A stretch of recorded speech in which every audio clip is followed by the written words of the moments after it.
What's going on, everybody? In the last episode, you saw me drawing the design and showing it to the customer. There was 1 out of 3 that I really liked, and that's the one they chose. So now the only thing left to do is to go to the materials yard and pick out materials. We're going to choose the bricks for the border on the old pavers, the bricks that we're going to use for the patio extension, as well as the retaining wall material for the seat walls, steps, and fire pit.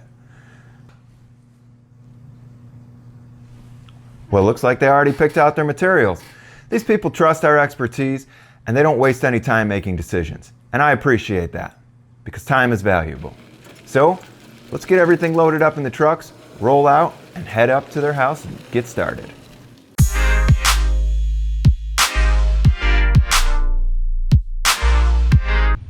Ladies and gentlemen, we have arrived. Time to get started. I really love our new little Bobcat. I can use the big Bobcat to pull it out of the truck. I don't have to put it on the trailer. We just toss it up in the bed.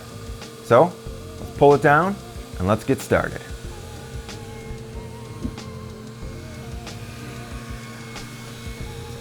Now you can't tell me that's not awesome.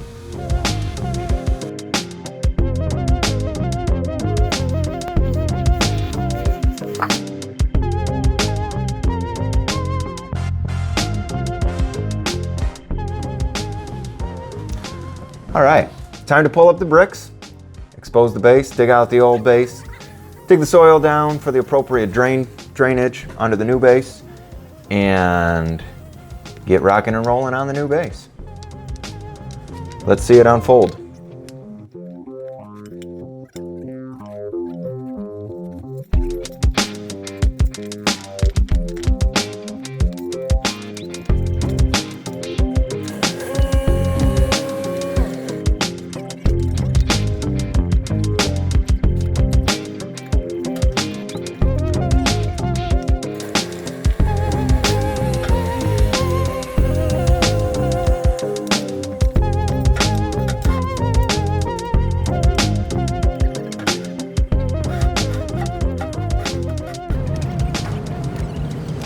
Not only do we have to pull up every single brick, we have to organize them by shape and size, remove them from the area where we'll be excavating the patio. We have to take a brush and scrub all 4 sides of every single brick, or else it won't be the right shape and size to fit back in there when we're reinstalling the bricks. As I think you can tell, I've gotten bored with the pulling up of bricks. So, how about we speed things up a little bit? Whoop!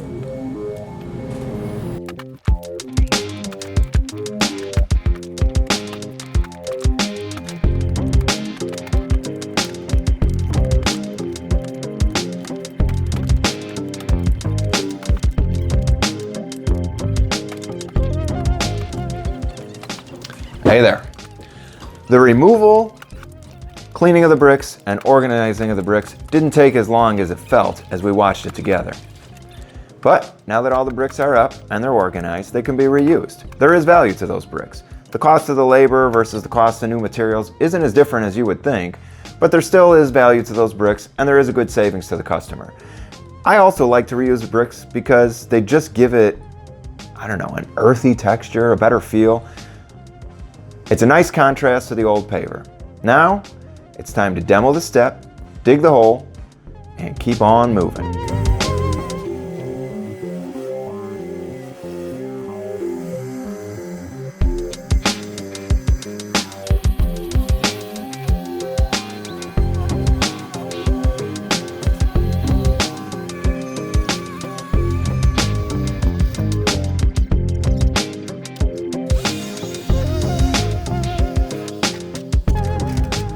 All right, so we demoed the step. I've never seen anything like this before. Their step wasn't even a step. The other company laid the patio all the way to the house with no step, threw pavers on top of the patio, glued them down, and threw more pavers on top of those, and 2 layers of pavers is what their step was made out of. I don't have words for this. It's kind of crazy. I'm not quite sure why they have water going in their house. My suspicion was there was just a retaining wall built around the front with grade 8 stone on the back that was holding moisture up against the brick and was coming over the slip wall. That's actually not the case.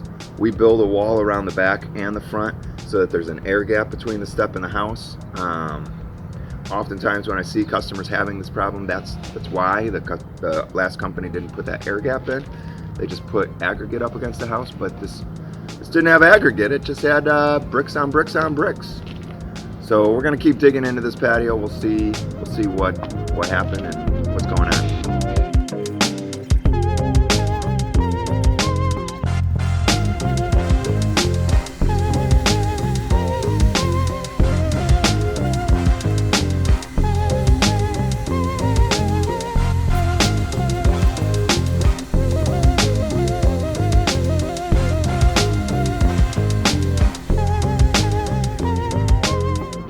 All right, so we figured it out. The reason that they had water in the house, in my professional opinion, it's clear to me that their old step that the builder put in was a concrete step. It had 3/4 inch stone underneath it, and 3/4 inch stone, like I explained earlier, allows water to move through the airspace. When they pulled up the builder patio, that was probably a concrete patio, they put grade 8 on top of the 3/4, which is there, which is crazy because you can have soil migration both from the bottom and the top. Soil migration on the bottom is usually what causes concrete patios to fail. Soil moves up, stone erodes down. There's an airspace between the stone base and the concrete patio. Concrete patio cracks. You call it mud jacker, they drill holes in it, they raise it up. And then that mud jacking, soil migration issues continue. When you put grade 8 on top of 3/4 inch stone, the screenings migrate down into the 3/4, things settle, patios shift. So that's one of the problems they had. Also, their concrete patio had a base that was, I don't know, like 2 inches of 3/4, and the company put about 2 inches of grade 8 on top of that. So now they have just a stratified soil base underneath there that just causes water to be held and move in the wrong direction. Another problem, the concrete step they had against the house was originally on a footing that this dum-dum decided to break out, which caused them to dig a hole that was about 3 feet deep next to their patio base that was only about 4 inches deep. They filled that hole with 3/4 inch stone from the patio, so they pretty much made a place that water wants to go that's lower in elevation next to the stratified base, pretty much causing water to always be up against the foundation. We dug all that stone out because we've been excavating. We're getting rid of their old stone. We're bringing in new stone, the right stone for drainage.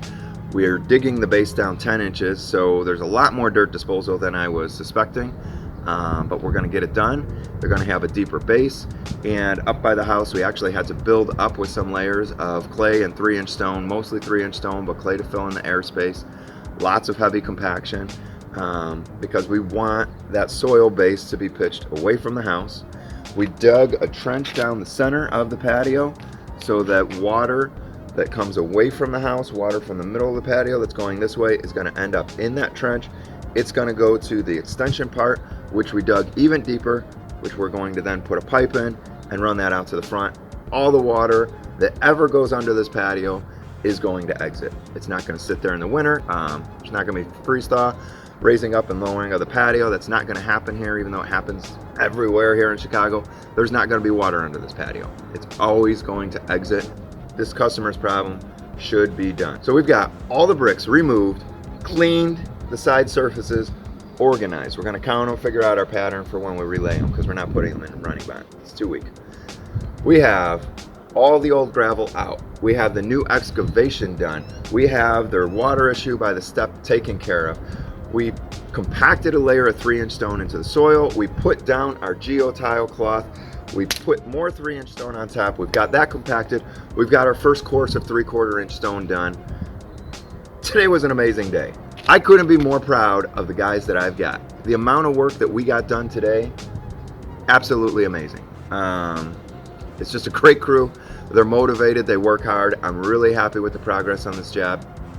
Tomorrow we're gonna come back. We're gonna get the retaining walls built. We're going to get most of the 3/4 gravel done. I will see you in the next episode. Bye.